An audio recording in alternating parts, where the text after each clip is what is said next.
Kiss of the Vampire, 1963. When car trouble leaves a honeymooning couple stranded in a southern European village, an aristocratic family offers help that soon turns sinister. So, are these creatures vampires? Like actually vampires? Because one guy gets bit on the arm, which he just lets happen. Like he looks, stares at his arm as she just goes, doesn't at all try to like pull his arm away. But then he never turns. Never becomes a vampire. And the same thing with our bride. She's bitten and is just entranced. She never becomes a vampire. Despite taking place and coming out during the heights of Gothic storytelling, it doesn't really do much in terms of it. They were clearly going for the usual Gothic story, but things are honestly just too bright and shiny. And the ending, with a bunch of bats taking everyone out, including the vampires, is extremely head-scratching. Kiss of the Vampire gets an F. A newlywed tourist and eccentric Transylvanian count must work together when the former's beautiful wife finds herself the bodily host of a witch. The description is very misleading because Barbara Steele, the wife who is the bodily host of the witch, is barely in this. There's a car accident, Steele disappears, and is then completely replaced by the witch, who we saw in the beginning drowned. So she's not the bodily host. The witch literally just takes her place.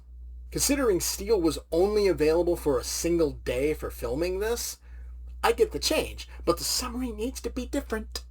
The movie is kind of lame overall, with even lamer makeup prosthetics for the witch.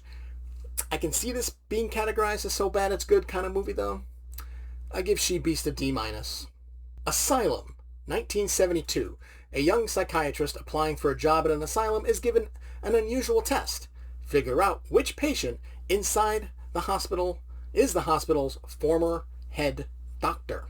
An anthology. The psychiatrist meets a few patients, and we're told the story of why they are in the asylum.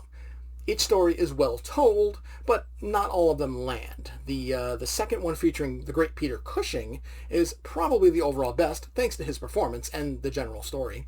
It's not the best older anthology I've seen, but it's a solid watch overall. Asylum gets a C+. Grave of the Vampire, 1972. Born of an R-word committed by a legendary creature of the night, a vampire, a half-man, half-vampire makes a vow to find and destroy his undead father. And he does, but takes what feels like forever to do it. After he's born, we get a tiny bit of him growing up, but once he's an adult, he vows to kill his vampire daddy, and immediately finds him, then takes over an hour of runtime to kill him.